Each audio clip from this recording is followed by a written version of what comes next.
Okay, so let's dive into the story of a leader whose ideas, well, they were kind of pushed aside for a long time. But now, they're quietly shaping the very future of India. So picture this. It's 2024. More than 30 years after he passed away, India gives its highest civilian honor, the Bharat Ratna, to its fifth Prime Minister, Chaudhary Charan Singh. But an award like that really makes you wonder, who was this man they called the peasant's champion? And more importantly, why are we talking about him now? Why does his economic vision matter more today than maybe ever before? So to get to the bottom of this, we're going to break it down into 4 parts. We'll look at his unique vision for India, his big fights over land and liberty, his actual game plan for farmers, and finally, how he was, believe it or not, a prophet of sustainability. All right, first up, a different vision for India. To really get this, you have to go back in time, right after independence. India was at this massive fork in the road, and there were some huge decisions to be made about which way to go. The dominant view, the one everyone was talking about, was Nehru's. He called for building these gigantic steel plants and dams, the temples of modern India. The thinking was, let's build big, industrialized, fast, and that'll pull the whole country forward. But then you had Charan Singh, and he was saying, hold on a second, he had a totally different idea. He argued that in a country where, 80% of the people lived in villages, you can't just force development from the top down. Nope. It had to come from the ground up, literally from the soil. And this table here just lays it out so clearly. You've got these 2 completely different blueprints for India. On one side, the Nehruvian model. It's all about heavy industry, big machines, and even collective farming. The idea was basically that the villages would fuel the growth of the cities. But on the other side, you've got Charan Singh's model. It's all about agriculture, small-scale rural industry, and most importantly, individual farmers owning their own land. For him, a strong rural economy was the engine for everything else. It's a clash of titans, really. Big machines versus mass employment. So, okay, he had this vision, but how did he actually fight for it? Because that's the thing about Charan Singh. He wasn't just some academic writing papers. He was a political fighter, and his career was defined by these huge battles for India's soul. His first big win? Taking down the old, feudal Zamindari system in Uttar Pradesh. He basically engineered this thing called Bhumidar rights, and what that did, for the very first time, was give millions of farmers permanent, secure ownership of the land they worked. He called it the magic of property, this idea that when you own something, you'll pour your heart and soul into it. It was a game changer. But his biggest fight was yet to come.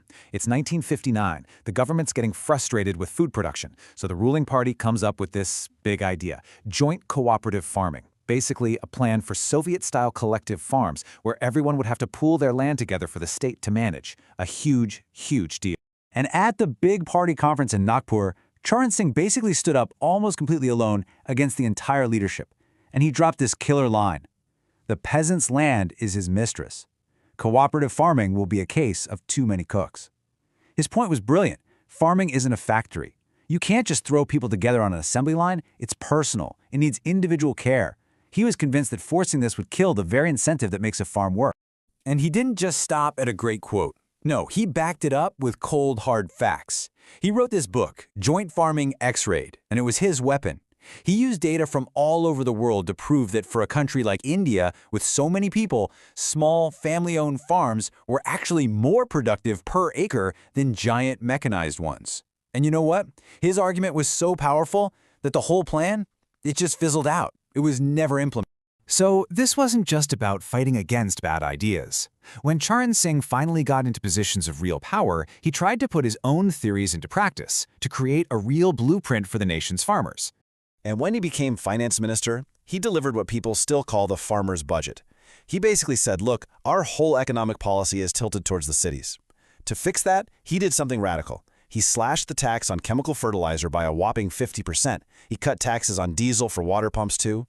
Simple moves that directly put more money back into farmers' pockets.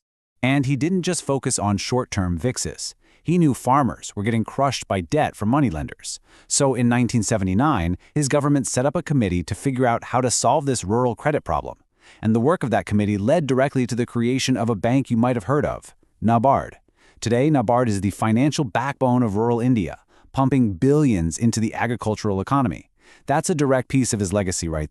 Now, it's important to say his vision wasn't perfect, and it had its controversies. One of the big ones was his stance on inheritance for daughters. He was against giving them equal rights to farmland. Now, his reasoning was purely economic. He was worried that as daughters got married and moved away, the family farms would get broken up into tiny little plots that just weren't viable.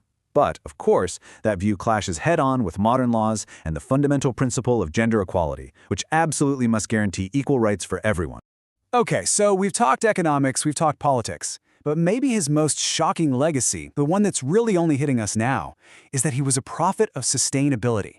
He wasn't just an economist, he was an ecologist, way before it was cool. I mean, check this out. All the way back in 1959, in that same book he wrote to fight collectivization, he wrote that inorganic fertilizers tend to reduce soil fertility. I mean, think about that. This is a time when the whole world was jumping on the chemical fertilizer bandwagon, and he's already warning that it's going to ruin the soil in the long run. He was pushing for organic manure instead. Just incredible. And this timeline just makes it crystal clear how ahead of his time he was. In 1959, he gives the warning. Nobody really listens. Then in the 70s, the Green Revolution happens. And yeah, it boosted food production, but it made chemical farming the law of the land. Flash forward to today, and what's happening? India is facing a massive crisis with soil health, and the government is now pushing, you guessed it, a return to natural farming. He saw this exact problem coming more than 60 years ago. And if you don't believe me, just look at what's happening right now.